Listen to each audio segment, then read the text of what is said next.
Buenos días, soy la maestra Blanquistela Gómez Pamats de la Preparatoria José María Morelos y Pavón y tengo el honor en este día de darle la bienvenida a la conferencia virtual Selfie Genética impartida por el doctor Luis María Suárez Rodríguez, miembro del Nodo Mexicano de Bioinformáticas de la Sociedad Iberoamericana de Bioinformática. Es miembro también de la depuración, de que ha trabajado en la depuración y mantenimiento de bases de datos de transcriptonomía del aguacate nativo mexicano. Ha trabajado también en la bioinformática y anotación funcional de genes. Es miembro de la Asociación Mexicana de Genética Humana. Ha trabajado en el manejo de técnicas genéticas y moleculares para el aislamiento y caracterización de genes de interés. Ha trabajado como biotecnólogo en el cultivo de tejidos vegetales, manejo de equipos especializado en áreas moleculares y es miembro del Colegio Michoacano de Profesionales Químicos. Todo esto es el ponente que hoy nos acompaña, el doctor Luis María Suárez, y le damos la bienvenida, doctor. Gracias, maestra Blanca, gracias, maestro Roberto, maestra Karina, maestra Gaby, que por ahí la veo, siempre tan amable ustedes conmigo. Y saludo a todos los asistentes del día de hoy a esta conferencia. Yo sé que está nublado y hace mucho frío y les agradezco mucho su presencia. Y vamos a hablar un poquito de un tema para mí muy interesante y espero que al terminar esta charla también ustedes vean eso interesante que yo le veo o eso emocionante que me decidió a mí a dedicarme a esta área. Muy bien, vamos a iniciar. Voy a presentar un poquito aquí mi pantalla.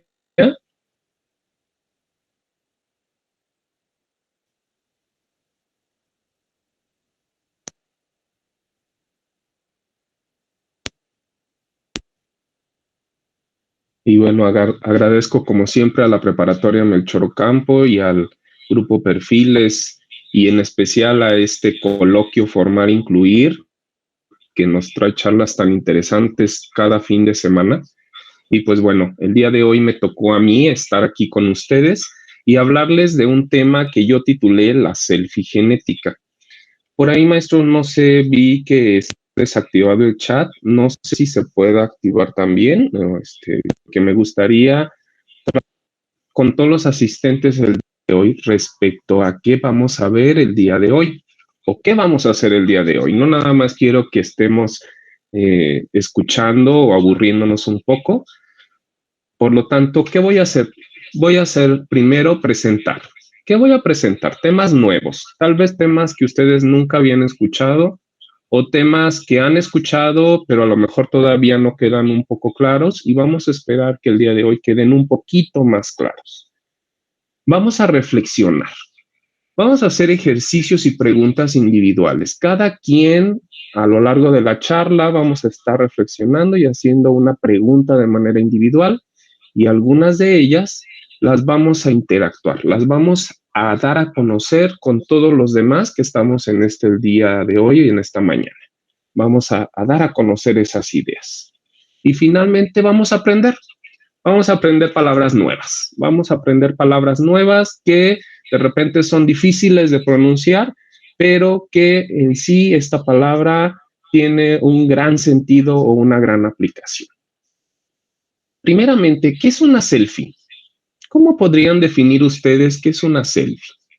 En este momento, piénsenla, observen las fotografías que vemos ahí. Podemos ver colores, sentimientos, sonrisas, colores de cabello, colores de piel.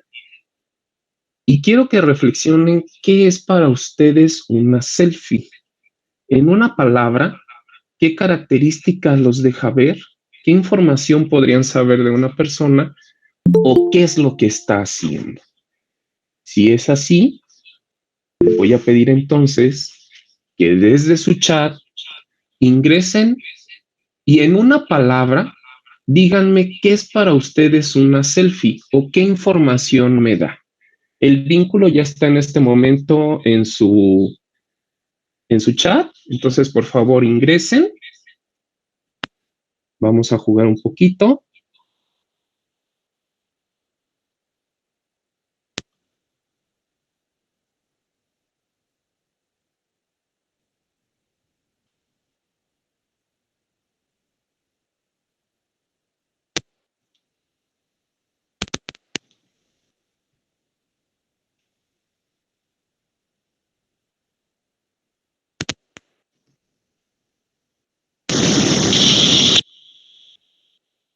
Muy bien, ya empiezo a recibir algunas de sus respuestas. Se las voy a presentar.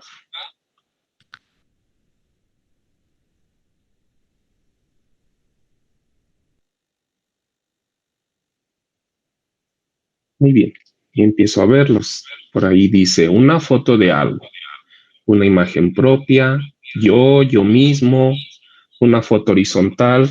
¿Qué más? ¿Qué más podrían decir sobre una selfie?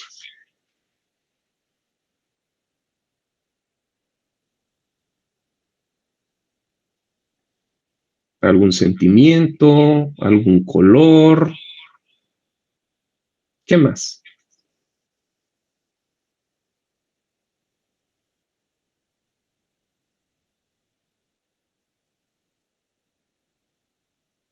Bueno, ajá, empiezan a llegar más. Imagen propia, foto de algo, foto a sí mismo. Muy bien. Vamos a dejarlo aquí. El vínculo sigue ahí. Al final vamos a volver a verlos.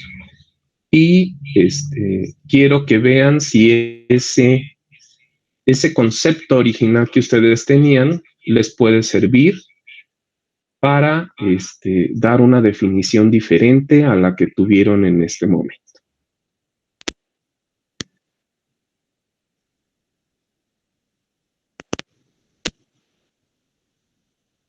Muy bien, entonces estábamos hablando que una selfie es un retrato que nos muestra un momento.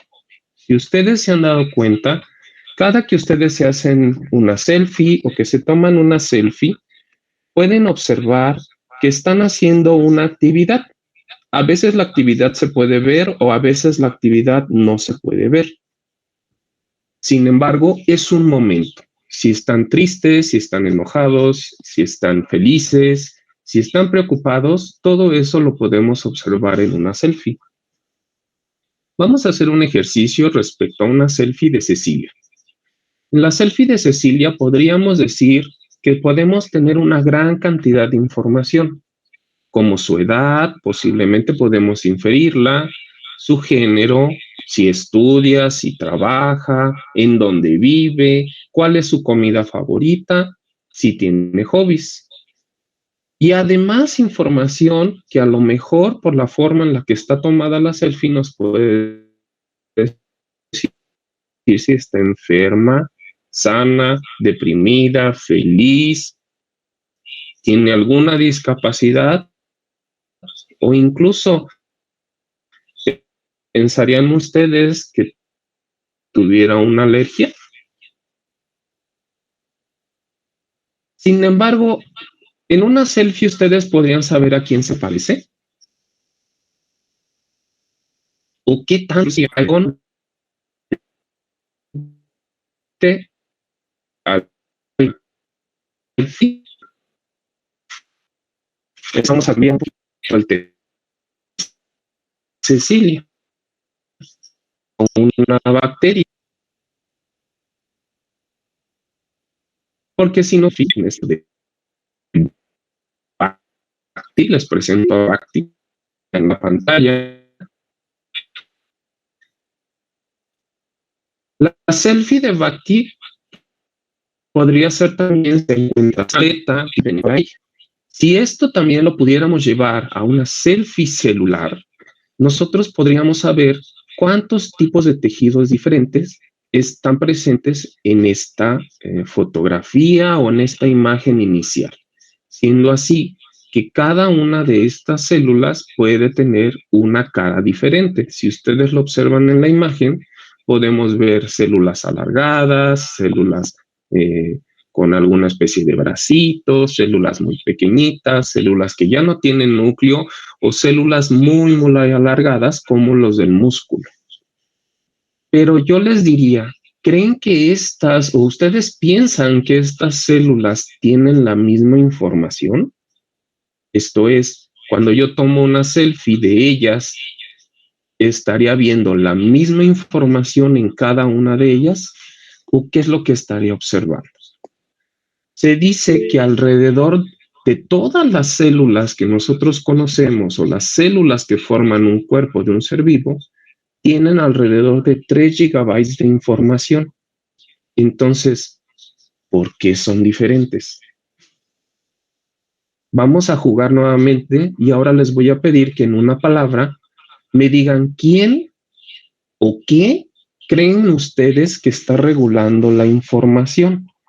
En el chat les acabo de poner el vínculo para que ustedes ingresen y coloquen esa palabra.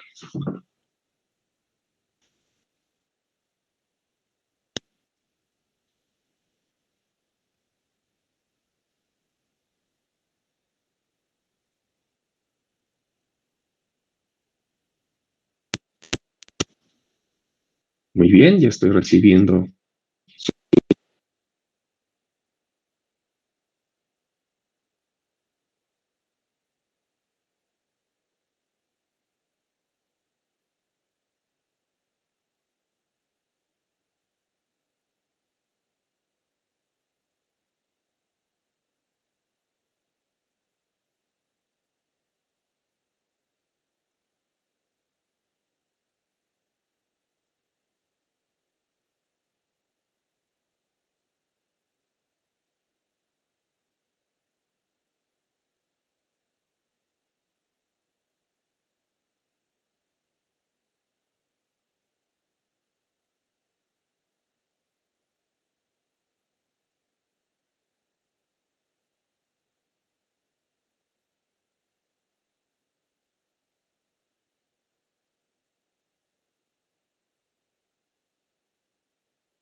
¿Ahora sí me escuchan?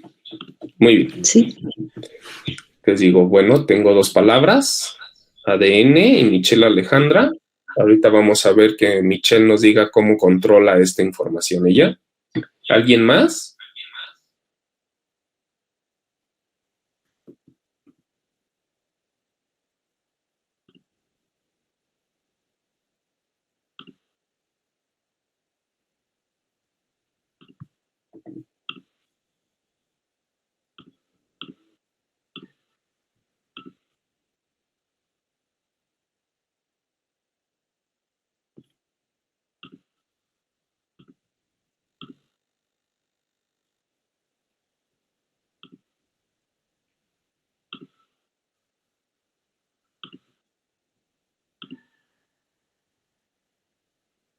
Muy bien.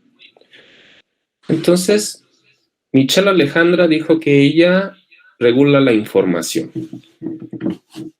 Pero quien puso lo que se denomina ADN o ácido desoxirribonucleico es el que tiene un poco de más información al respecto. Vamos a hablar un poquito de algo que nosotros en biología molecular llamamos el dogma central de la biología molecular. Tenemos 3 tipos de moléculas básicas que nos van a dar una información o nos van a regular en determinado momento esta información. Como primera será el ácido desoxirribonucleico o ADN, que si recuerdan, seguramente ya lo han visto en sus clases y si no, se los presento en este momento, es una cadena doble de nucleótidos que tiene la información de cada uno de los organismos y de qué proteínas y qué componentes lo conforman. La segunda molécula que tenemos, muy parecida a la del ADN, se llama ARN o ácido ribonucleico. A diferencia del ADN, solamente se conforma por una cadena simple de estos nucleótidos. Y este ARN, cuando es procesado en unos organelos o en algunas estructuras moleculares que se llaman ribosomas, obtenemos proteínas. Estas proteínas son las encargadas de llevar muchas de las funciones que tiene un organismo. Este dogma central de la biología molecular, por lo tanto, involucra a estas 3 moléculas, el ADN, el ARN y la proteína. El ADN normalmente se transcribe o se hace en un proceso de transcripción se transforma en un ARN. Y este ARN, por medio de los ribosomas, en un proceso que se llama traducción, se transforma en proteína. En algunos organismos en los cuales la información genética únicamente se encuentra en forma de ARN, existe un proceso inverso que se llama retrotranscripción, y en el cual, después de que este organismo está presente e infecta a algún organismo adicional, este transforma su ARN en una molécula de ADN. Si nosotros pudiéramos ejemplificar este tipo de información, a mí me gustaría que ustedes lo relacionaran con un libro. Por ejemplo, cuando ustedes leen un libro, ¿todas las páginas las leen al mismo tiempo o solo aquellas que están utilizando? O más aún, solo las palabras que ustedes en ese momento están leyendo. Reflexiónenlo. En este caso, también el ADN hace algo que se dicen copias. Esto es, si nosotros pudiéramos ejemplificar, cada uno de nosotros seríamos un libro bastante gordo y bastante lleno de hojas y de palabras. Estas palabras nosotros las llamaríamos dentro del ADN como los genes. Los genes van a ser palabras específicas que nos van a permitir armar o realizar alguna función. Sin embargo, este ADN no se lee todo al mismo tiempo, solamente se va a leer de la manera que permita que se formen ciertas proteínas o ciertas funciones que se necesiten en ese momento. Por lo tanto, este ADN, al hacer copias, las copias para leerse o hacerse proteínas se hacen ARN. Esto se denomina un transcriptoma. Esta es la primera palabra rara y diferente que a lo mejor vamos a ver el día de hoy. La maestra Blanca al inicio habló de algo que se llama transcriptómica. El día de hoy vamos a hablar en específico de esta palabra tan rara y tan difícil de pronunciar para tratar de entender qué es lo que hace o qué es a lo que se dedica o qué es lo que estudia. Y así ustedes puedan entender qué es lo que yo hice de todas estas palabras extrañas que dijo la maestra Blanquita al inicio de la conferencia. Por lo tanto, estas copias que se van a estar buscando o estos mensajeros o estos ARNs o estos transcriptomas van a ser el set completo de transcritos que se están expresando en ese momento. Para que ustedes entiendan un poquito más este concepto, vamos a hablar de algo que se denomina fenotipo. Si ustedes recuerdan o si no lo saben, el fenotipo es el grupo de características visibles de un organismo. Esto es, si nosotros tenemos el cabello café, los ojos verdes, los labios rojos, eso es parte de nuestro fenotipo. Y ese fenotipo está dentro de la información genética de cada individuo. Sin embargo, este fenotipo va a tener múltiples formas de expresarse o de observarse dependiendo de algunos de los factores que están propensos a la información genética. Número 1, vamos a tener que este fenotipo va a ser el resultado de los genes, de la información genética, de ese libro que nosotros somos, cada uno de nosotros, y que por lo tanto tiene una información específica. Del estilo de vida. Esto quiere decir que si yo soy una persona que aunque en mis genes dice que yo voy a ser una persona alta, una persona delgada, una persona atractiva, si mi estilo de vida no es el correcto, yo voy a hacer todo lo contrario a lo que mi información genética dice. Mi alimentación también es importante o es un factor determinante en el fenotipo. Si yo como alimentos que no me hacen bien, yo voy a tender a más bien expresar aquella información genética que no es benéfica para mi organismo. Y además, también el ambiente.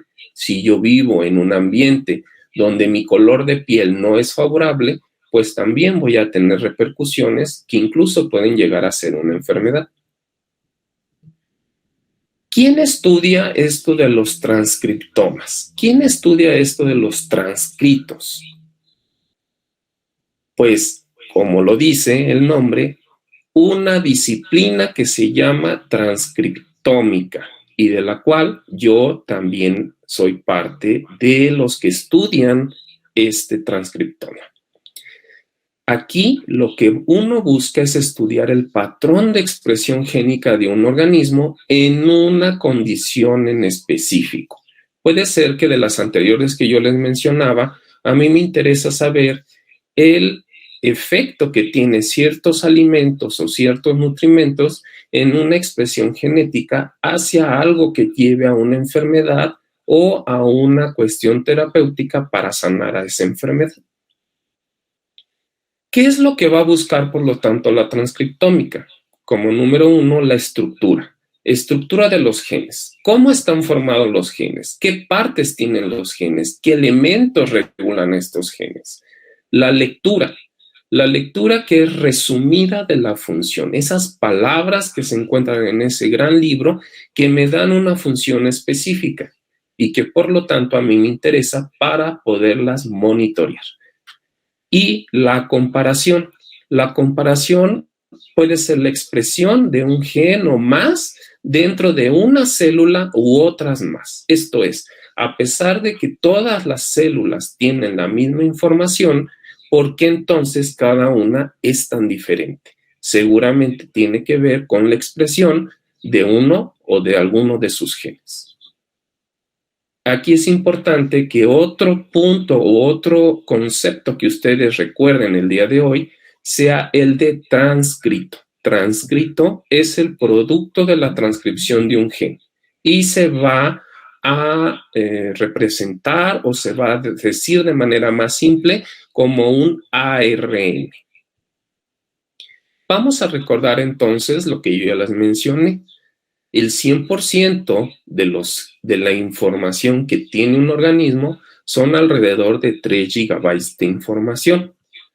Sin embargo, entonces, si todos tienen 3 gigabytes de información, porque una célula del epitelio del estómago es de esta forma, una célula de la sangre es de esta forma y una célula de la piel es de esta forma.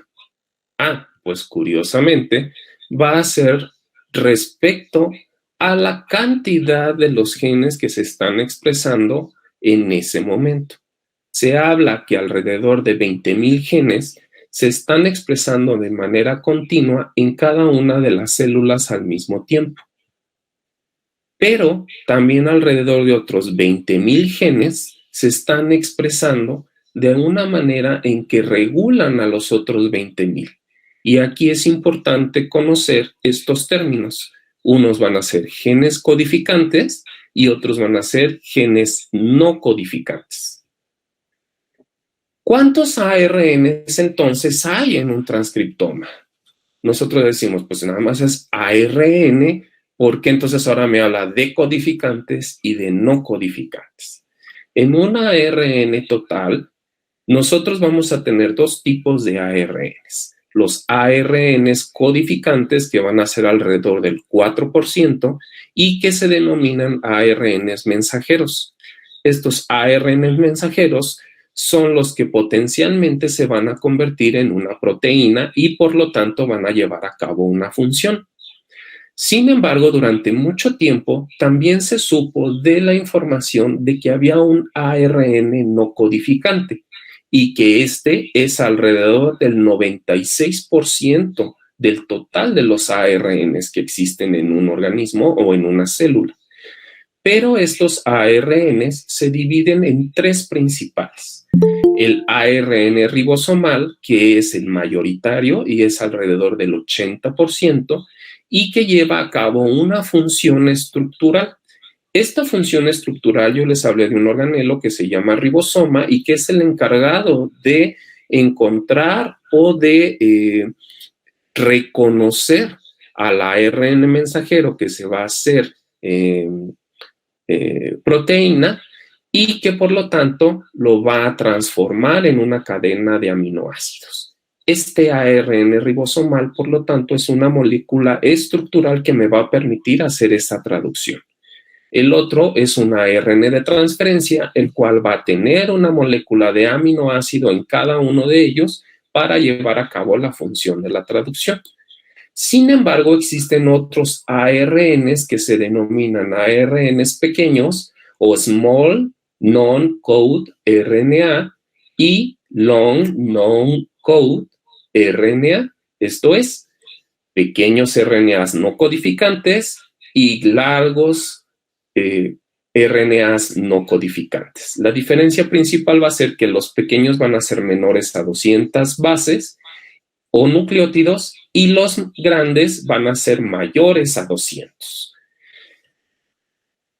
Aquí la pregunta que me interesaría que ustedes empiecen a reflexionar es entonces, ¿el tamaño de la información genética determinará la complejidad del organismo?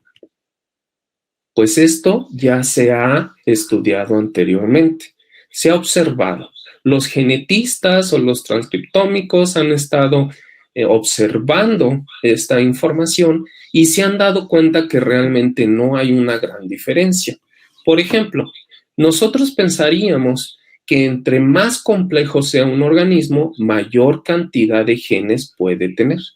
Sin embargo, estamos hablando que alrededor de todos los organismos tienen un alrededor de 15,000, en el caso de los organismos superiores, 15,000 genes que se están expresando al mismo tiempo. Tenemos así que unos de los organismos más complejos, que serían los mamíferos, de los cuales nosotros somos parte, estamos hablando de que hay un tamaño de nuestro genoma o de nuestra información genética alrededor de 10 a la 9 bases o nucleótidos. Mientras que, por ejemplo, en el caso de las plantas con flores, podemos tener genomas incluso más grandes o incluso más pequeños. Sin embargo, en ningún momento una planta ha salido a conversar con nosotros en nuestro propio lenguaje.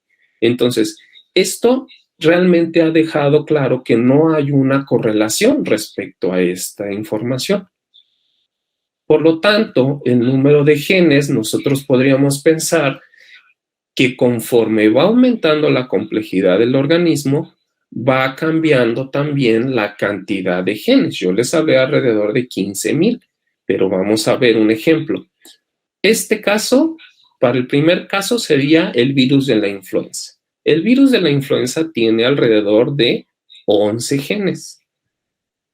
El de Bacti, la bacteria que yo les presenté al principio, es alrededor de 4,149 genes. Hasta aquí, pues vamos bien. Un virus es menos complejo que una bacteria. Después tenemos, para el caso de una mosca, alrededor de 14,889 genes, que si nosotros lo observamos con los anteriores, pues sí, porque ella ya tiene una especialización en ojos, patas, alas, abdomen y otras partes de su organismo. Para el caso de un pollo, tenemos alrededor de 16,736 genes. Si nosotros seguimos esta secuencia, en el siguiente escalón estaríamos nosotros, el humano. El humano tiene alrededor de 22,333 genes funcionales. Pero el siguiente organismo, que sería un simple chile, el chile tiene alrededor de 30,434 genes. Sin embargo, como les decía, nunca hemos visto que un chile salga caminando o que observe o nos dé un pestañazo con uno de sus ojos. Entonces, quiere decir que el número de genes en los organismos no es el factor determinante en que nosotros seamos más complejos o menos complejos. Si lo viéramos de otra manera, existe un organismo que ustedes ven en esta parte de aquí, que es un pequeño gusanito microscópico que se conoce como C. elegans, y por otro lado estaríamos nosotros, el Homo sapiens. En el caso de C. elegans se dice que él cuenta con 959 células. Estas 959 células le dan la forma y todas las funciones que él lleva a cabo. En el caso de los humanos, tenemos alrededor de 100 trillones de células. Entonces, en ese sentido, pues estaríamos hablando de que efectivamente la cantidad de células es determinante para saber la complejidad de un organismo. Pero en el momento en que vemos la cantidad de genes, ambos cuentan con 20,000 genes. Entonces, ¿cómo es posible que 20,000 genes den solamente 959 células, pero esos mismos 20,000 genes den 100 trillones de células diferentes? Entonces se pensó que seguramente tenía que ver un poco las secuencias no codificantes. Estas secuencias no codificantes, dependiendo del organismo, conforme va aumentando su complejidad, tiene un espectro mayor de posicionamiento o de observación de este tipo de secuencias no codificantes. Es así que para las bacterias andamos entre el 5 y el 30% de su contenido total de genes. Sin embargo, llega un momento, en el caso, por ejemplo, de los humanos, donde tenemos alrededor de un 90%, que era el que yo les mencionaba anteriormente, de un 96%. Anteriormente, estas secuencias codificantes se denominaban basura genética. El día de hoy sabemos que son regiones reguladoras. Esto es, una región reguladora va a hacer que un gen se active o no se active, se reprima o simplemente no se exprese dentro de la información genética que tiene un organismo. Y entonces empezó a suceder algo muy interesante. Entonces, si dijimos que el número de genes no es el que determina la complejidad de un organismo, el número de células diferentes no determina la complejidad del organismo, y el número de secuencias o de transcritos no codificantes no determina tampoco la estructura o complejidad de un organismo, que es lo que sí está generando la diferencia en la complejidad de un organismo. Entonces, estamos hablando, esto que yo les mencioné, del número de genes. Y ahora les voy a hablar del número de transcritos. Para el caso del virus de la influenza, sus 11 genes siempre se van a estar transcribiendo, siempre se van a estar expresando. Por lo tanto, por eso este organismo es así. Sin embargo, para la bacteria, de los 4,149 genes, va a tener 4,630 transcritos diferentes. Ah, caray, aquí hay más transcritos que genes. Para el caso de la mosca, que tiene 14,889 genes, vamos a tener un número de transcritos de 776. Para el pollo, vamos a tener también casi el doble. Para el humano, fíjense bien, en el caso del humano, es muy interesante, porque el humano tiene alrededor de 23,000 genes. Sin embargo, en números de transcritos, él tiene 204,000 transcritos diferentes. Este número es el que realmente hace que el humano sea tan complejo y que llegue a tener esos 100 trillones de células diferentes cada uno. Y en el caso del chile, simplemente va a tener un poco más de los genes que ya tiene presentes.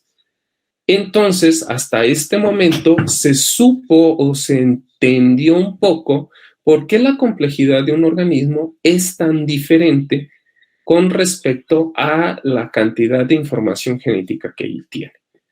El número de transcritos parecía ser la clave.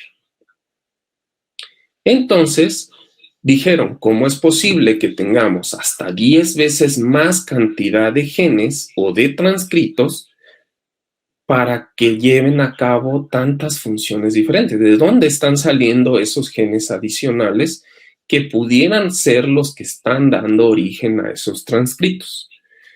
Aquí hay una palabra nueva que también vamos a aprender que se llama splicing o empalme alternativo.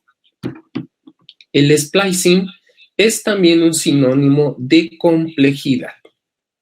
Si nosotros observáramos la información genética, un gen de manera tradicional en genética lo podríamos ejemplificar de esta manera. Tenemos una región iniciadora, una región terminadora y diferentes fragmentos de información genética en ella. Las de color naranja las vamos a denominar exón. Y estos exones son los encargados de ser parte de los péptidos maduros. ¿Qué quiero decir con esto? Van a ser parte o son los que van a dar origen a la proteína que nosotros vamos a necesitar. Las partes verdes se denominan partes no codificantes o intrones. Sin embargo, cada uno de estos genes pueden tener múltiples o diversos puntos de iniciación. Esto es, pueden tener un punto 1, un punto 2 y un punto 3, y igualmente de terminación. Estos puntos de inicio van a hacer que la información genética pueda responder a diferentes condiciones o estímulos externos, como yo les mencioné, el ambiente, la alimentación, el estilo de vida, etc. Cada uno de estos puntos, 1, 2 y 3, van a estar regulando la expresión de este gen.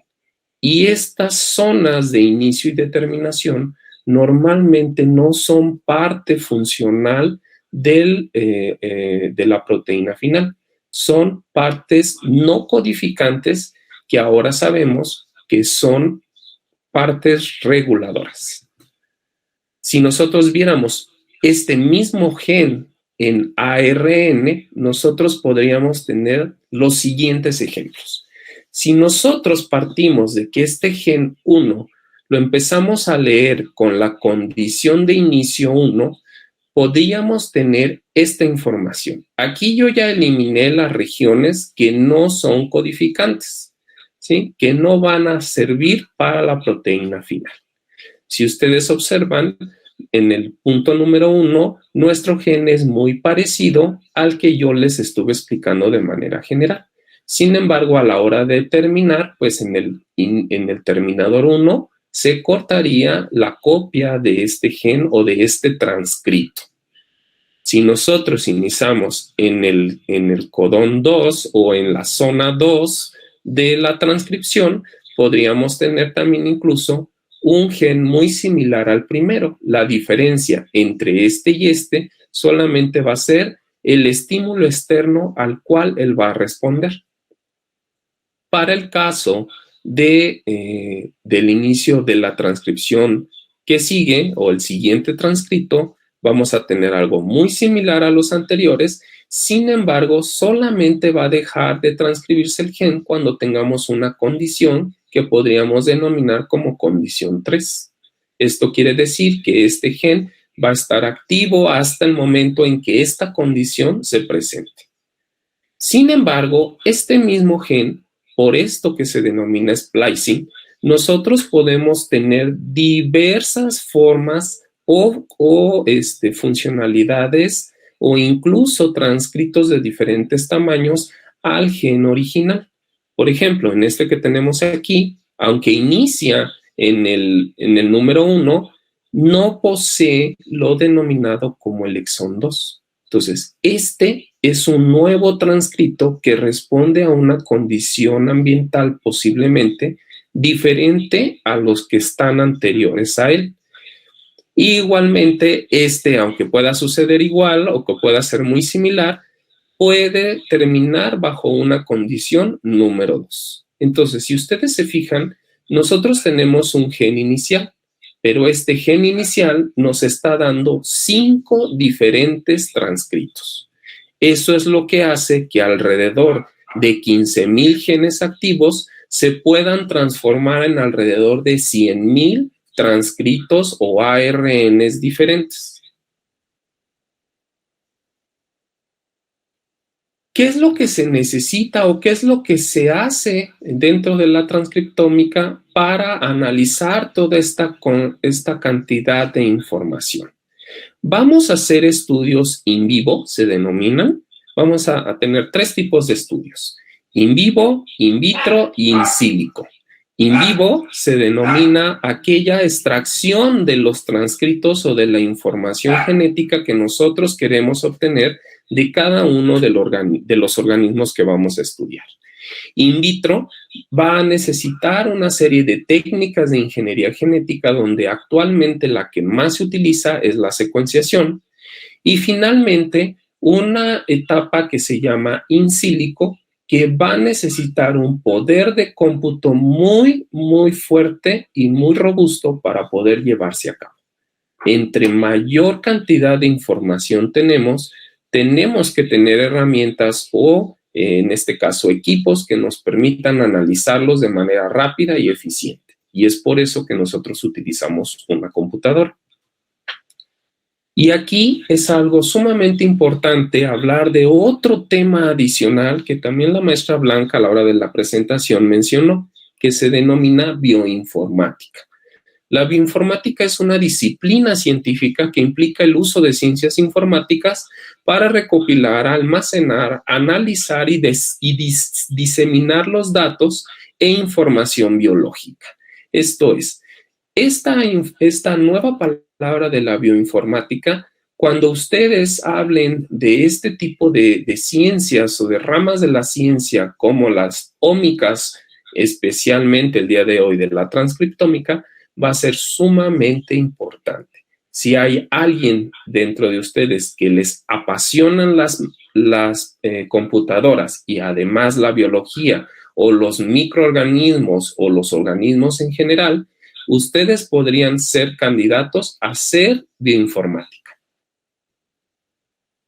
En esta bioinformática, una de las partes medulares es algo que se llaman bases de datos.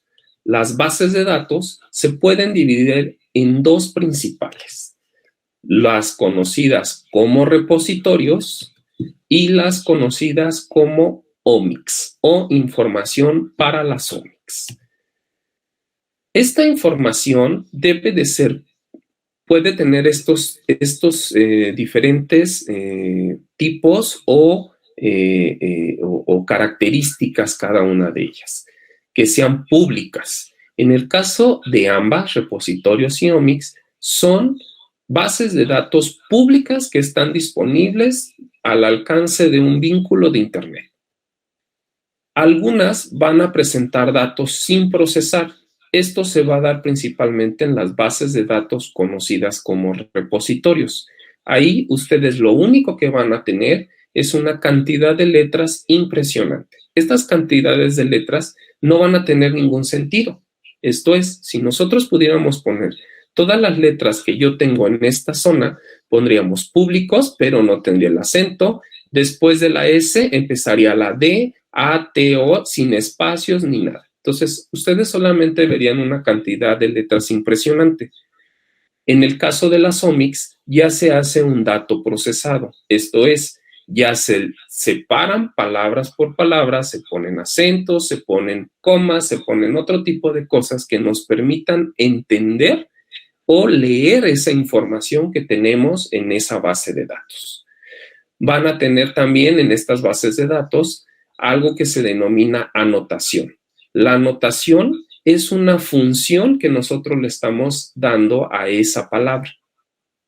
Normalmente también pueden ser interactivos. En algunos casos de repositorios pueden ser interactivos,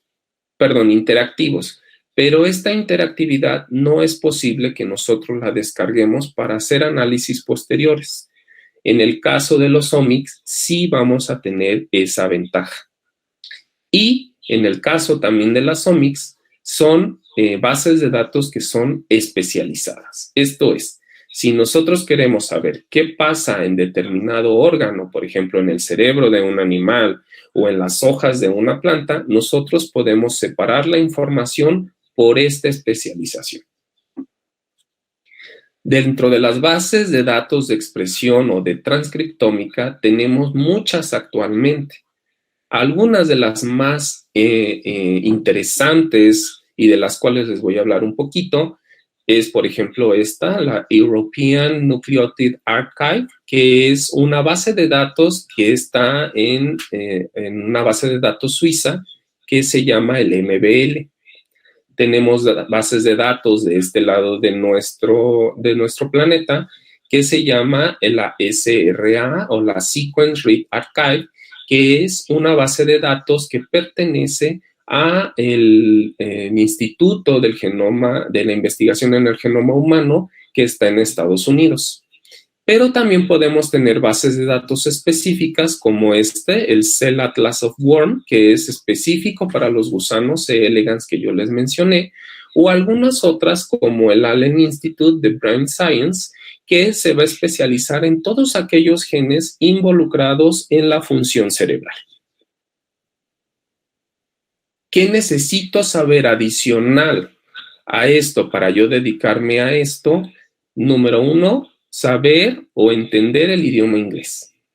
Toda la información, debido a que el idioma inglés es un idioma, digámoslo así, más sencillo con respecto gramaticalmente a otros, es por eso que de manera convencional toda la información se escribe en este idioma para entonces todos tener la posibilidad de tener la información cerca y disponible para todos. Y además, computación. Esto es saber cómo comunicarme yo con la computadora. ¿Por qué? Porque a pesar de que nosotros usamos el poder de un clic, en algunos de estos cálculos o inferencias matemáticas, nosotros tenemos que saber hablar un poco del lenguaje de las computadoras. En el caso de las bases de datos de la ENA que yo les mencionaba, simplemente colocando aquella información en inglés, como ya les mencionaba, de las células que nosotros queremos estudiar, nos puede dar la cantidad de información que nosotros o que la base de datos tenga. En este caso yo puse un ejemplo de las células beta del páncreas, que son las encargadas de secreción de la insulina para aprovechamiento de los nutrientes azucarados, que nosotros sabemos que en el caso de los diabéticos pues no tienen esta función disminuida o incluso nulificada totalmente. Existe otra base de datos como esta del GTX. Es una base de datos que nos permite, si nosotros conocemos cómo se llama el gen, nosotros lo podemos colocar aquí y nos va a dar toda la información que se tiene dentro de esta base de datos. Algunas bases de datos como esta de la GTX incluso tiene información ya bien depurada o bien corregida, que nos puede decir los niveles de expresión por tejido o por tipo de célula que a nosotros nos interese. Esta base de datos en particular está diseñada para todo aquello que tiene que ver con humanos. Si nosotros hiciéramos un ejercicio sencillo y pusiéramos, por ejemplo, un gen conocido como GSK, que es una sinasa de glucógeno, nosotros podríamos observar en esta base de datos los niveles de expresión de este gen en cada uno de los tipos celulares dentro del organismo de los humanos. Tenemos así que esta sinasa de glucógeno pues es una sinasa que nos permite desdoblar nutrientes también, principalmente en nuestro hígado. Por lo tanto, no es raro saber, en esta parte de aquí tenemos el hígado y es donde curiosamente la información genética que se está transcribiendo es la mayor y de una manera continua. Mientras que de todos modos podríamos saber en qué otras partes o en qué otros tipos de células se está expresando y en qué cantidad. Esta misma información que vemos para el caso de esta sinasa de glucógeno la podemos utilizar en otro en otra base de datos que se llama el Atlas de Expresión, y aquí, a diferencia del anterior, que era solamente en humanos, aquí podemos hacer la búsqueda de esos genes en otros organismos. Puede ser el mismo humano, algunos mamíferos, insectos o incluso los gusanos que yo les mencionaba, o incluso también en plantas. Si nosotros hacemos ese experimento con el mismo gen en esta nueva base de datos y lo buscamos en ratón, nosotros vamos a tener una información visual, que era lo que yo les mencionaba, interactiva, donde nosotros vamos a poder escoger cada uno de estos cuadritos, se denominan gene plots o gene plots. Estos puntos nos permiten ubicarnos en cada uno de los órganos, en este caso del ratoncito, para que cada una pues es diferentes tipos de células, y entonces saber cómo andan los niveles de expresión ahí. Los niveles de expresión son sumamente importantes porque dentro de los análisis que se hacen a veces en este tipo de estudios, tiene que ver que si hay una disminución o un aumento de la expresión de estos transcritos, pueden hacer que se presente o que no se presente una enfermedad. Por lo tanto, la selfie que vamos a estar tomando de un organismo, de las células y de los transcritos que están en ese momento siendo observados, nos van a decir también un poco del estado de salud del organismo. Por lo tanto, las aplicaciones de la transcriptómica, y aquí antes casi de terminar, la podríamos dividir principalmente en 4. Estos 4 no quiere decir que sean los únicos, puede haber muchísimos más. Como número 1 vamos a tener la identificación y clasificación de organismos. Muchas veces nosotros sabemos o queremos saber si un alimento, por ejemplo, está contaminado con algún tipo de bacteria dañina. Nosotros, gracias al conocimiento de los transcritos o de los genes que se encuentren presentes ahí, o de los transcritos que se encuentren presentes ahí, nosotros podemos saber qué tipo de organismos están viviendo en ese alimento y por lo tanto si son dañinos o no. Número 2, la identificación de nuevas enfermedades. Con todo esto de la pandemia, las aplicaciones transcriptómicas han crecido muchísimo y la identificación de estos transcritos también. Aquí hay un dato que se me había pasado comentarles, que la transcriptómica tiene alrededor de un poco más de 20 años de haberse empezado a utilizar. De hecho, son 10 años más de lo que después aplicaciones también denominadas ómicas, pero que son la genómica, ha empezado a utilizarse de manera muy rutinaria. Por ejemplo, sobre todo en el caso de identificación de enfermedades. Sin embargo, estos cambios en el splicing que yo les mencionaba, puede ser que a lo mejor estamos buscando un gen determinado y que si no es completo, pues estamos diciendo que es un falso negativo. Sin embargo, si nosotros conocemos cómo se regula a lo mejor este gen, nosotros podemos incluso determinar si es una enfermedad o una mutación nueva. También nos puede ayudar a saber respuestas o inferir respuestas a condiciones.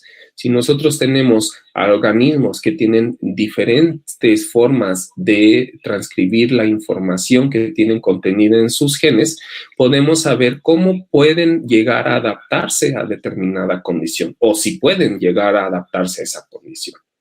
Y finalmente, como biomarcadores. Los biomarcadores actualmente se utilizan mucho en enfermedades degenerativas, como lo es el cáncer, para determinar qué tipo de cáncer puedes desarrollar y además qué tipo de tratamiento eres candidato a recibir. Les voy a invitar entonces que se tomen una selfie y compartan qué es lo que se puede ver o decir dentro de esta selfie.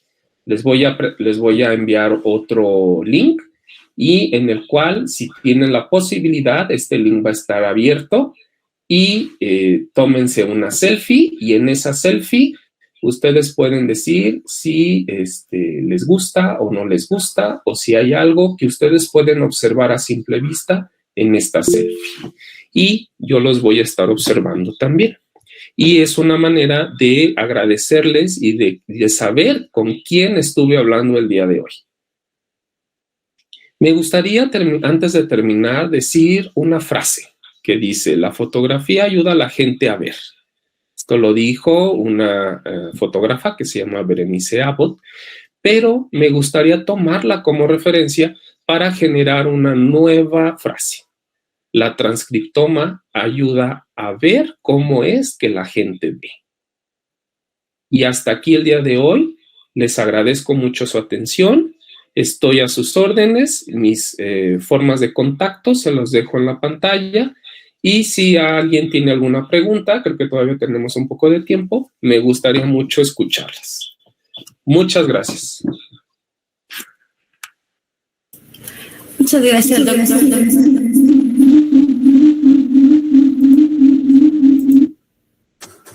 Perdón, tenía un poquito de eco. ¿Alguna pregunta, jóvenes, para el doctor? ¿Maestros?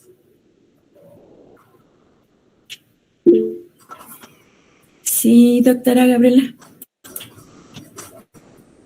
Primero, agradecer porque el día de hoy nos llevamos una tarea fantástica. Reconocer que hay palabras que sí tienen significados muy diversos y que proteína y gen no va a ser necesariamente lo mismo y que la basura genética ya está en desuso. Ahora vamos a hablar con nuevos términos que, aunque parezcan complejos, son necesarios para conocernos. Y el asunto de la prevención, aquí va mi pregunta. ¿Genéticamente tenemos predisposiciones para desarrollar enfermedades o la epigenética podría detener eso si somos cautos, prudentes? Claro que sí, maestra Gaby. Muchas gracias por su comentario y su pregunta. Efectivamente, aunque en nuestra información genética hay una predisposición que sí llega a suceder, o sea, tenemos fallas o cambios o mutaciones en nuestra información genética, esta información genética puede nunca presentarse. Y esto es debido a que nosotros somos somos la consecuencia de todos los factores que yo les mencioné. Los genes, el estilo de vida, la alimentación y nuestra interacción con el ambiente. Si nosotros estamos en una situación de riesgo, quiere decir que esta información genética lo más probable es que se va a expresar, se va a transcribir, porque es la manera de responder a ese estímulo. Pero si nosotros quitamos factores de riesgo o esos estímulos que pueden hacer que los transcritos se presenten, podemos entonces frenar en muchas de las ocasiones esta posibilidad de presentar la información que en este caso sería desfavorable, como sería la presencia de una enfermedad. Entonces, sí, estos elementos regulatorios son realmente determinantes para la presencia o no del transcrito. Valoraremos los transcritos con mucho más interés y agradecemos su presencia. Y maestra Blanquita, genial, gracias. Gracias. ¿Alguna otra pregunta? Bueno, doctor, si no hay otra pregunta, yo sí tengo, referente a lo que decía la doctora Gabriela. Entonces, por ejemplo, este estudio de los transcriptos es lo que en la agricultura, a lo mejor me voy un poquito lejos, pero es lo que está haciendo que haya mejores, por ejemplo, frutas o verduras, o que haya de mejor calidad. Normalmente, bueno, en el caso de la agroindustria, muchas veces sí es adicionar información genética para estas nuevas variedades, ¿sí? No es como tal un elemento regulatorio, aunque sí se puede dar. Existen algunas situaciones donde ciertas barreras de control que se tenían de, por ejemplo, el color de algunas frutas, por medio de elementos que no involucren adicionar mayor información genética, sino solamente romper los puntos de control, hacen que se genere, por ejemplo, en el caso de algunos jitomates, mayor cantidad de pigmento rojo, y por lo tanto los jitomates sean más rojos, y por lo tanto esos jitomates sean más antojables. ¿sí? O que incluso tengan menos cantidad de información, menos cantidad de síntesis de ese pigmento, y por lo tanto tenemos jitomates naranjas o amarillos, que los hemos llegado a ver en el súper. Entonces, sí se pueden hacer ambos, aunque actualmente la estrategia que se ha seguido en este caso de los alimentos sí ha sido adicionar información genética. O sea, esto es, si tenemos 30,000 genes, ponerle 30,001, ¿sí? Para generar esto. Y es por lo que se ha hecho mucho un poco la situación de decir, ay, es que son alimentos dañinos porque tienen información que antes no tenían. Sin embargo, actualmente ya se sabe que existen estas regiones reguladoras y a lo mejor simplemente es bloquearlas o simplemente es brincarnos ese punto de control de alguna manera. En cuanto más lo conozcamos cómo se regula, lo podemos hacer sin alterar absolutamente nada de lo que ya ese organismo tiene. Ok. Entonces esto me da la otra pregunta que creo que ya me la contestó, pero entonces al modificar un poquito estos genes, no está aumentando al consumirlos nosotros la posibilidad de tener alguna enfermedad o, por ejemplo, como lo comentaban, algún cáncer. Hay muchas especulaciones al respecto. Muchos de estos estudios necesitan muchos años para llevarse a cabo. Existen, bueno, vaya, hay dos corrientes muy fuertes, unas que serían los ambientalistas, vamos a decirlo así, y otros serían ya los científicos como tal. Los científicos dicen, en 30 años que se le han puesto determinado gen a los jitomates, no ha pasado nada. Pero los ambientalistas dicen, no, es que ese elemento que ustedes le colocaron es el que está produciendo el cáncer. Entonces, la información genética es regulable. Esto quiere decir también que a pesar de que se utilizan las mismas palabras o los mismos genes para algunas cosas, no quiere decir que nosotros no tengamos sistemas que sean capaces de determinar si una secuencia es de nuestro organismo o no lo es. ¿Sí? Esto quiere decir, imagínense, muchas veces, ¿cuántas veces hemos estado propensos a una gripe o a alguna enfermedad? Y en esa enfermedad, sí, al inicio tenemos un proceso inflamatorio, tenemos un proceso de inmunoresistencia que nos puede dar fiebre y todo, pero nuestro organismo es capaz de desdoblarlo la mayoría de las veces. Entonces, y de adaptarse. Entonces, sería muy extraño decir que una secuencia pequeñita, regulatoria, que está en un jitomate a la hora de comerlo y de desdoblarlo en las enzimas digestivas, pues nos va a producir cáncer. Puede ser que suceda, pero serán casos muy específicos y muy raros, pero en la mayoría, pues no. Tenemos toda una batería de proteínas que nos defienden. Pues no sé si alguien tenga alguna otra pregunta. Pues entonces le damos muchas gracias, doctor. Nos abrió mucho el panorama, nos dio mucha información y por nuestra parte, maestra Erika, ¿algo que quiera decir? Nada, pues un saludo y muchísimas gracias. Muy interesante su charla. Ya saben, yo siempre aprendo muchísimo de todo esto. Y pues bonito fin de semana. Igualmente, muchas gracias por la invitación. Espero que hayan aprendido muchas palabras nuevas y de aquí hay más palabras nuevas que después podemos seguir conversando. Bonito fin de semana para todos y a la que sigue. Muchas gracias. Buen día. Hasta luego.